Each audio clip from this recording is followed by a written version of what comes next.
Most people get this wrong. They assume all budget carriers are the same.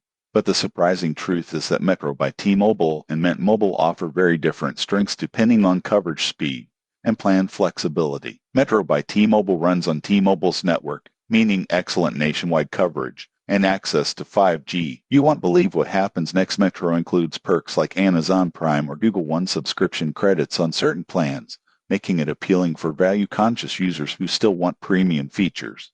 Plans are monthly, so you pay upfront, but can adjust or cancel anytime. Mint Mobile, on the other hand, operates on T-Mobile's network too, but it focuses heavily on prepaid, long-term deals. You buy 3, 6, or 12 months upfront for steep discounts. The surprising truth is that if you are willing to pay in advance, Mint can be significantly cheaper than Metro. It's best for tech-savvy users who can commit to longer periods. Coverage-wise, both are solid in urban and suburban areas, but Mint's long-term plans don't come with the same perks as Metro. If you value simplicity and rewards, Metro is easier to manage. If you want maximum cost savings and can handle self-management, Mint is the winner. In conclusion, Metro by T-Mobile is better for those who want month-to-month flexibility, additional perks, and reliable customer support. Mint Mobile is ideal for users looking to save money with prepaid long-term plans and are comfortable managing their account online. Your choice depends on whether you prioritize cost or convenience. Subscribe for more honest mobile carrier comparisons to find the right plan for your needs.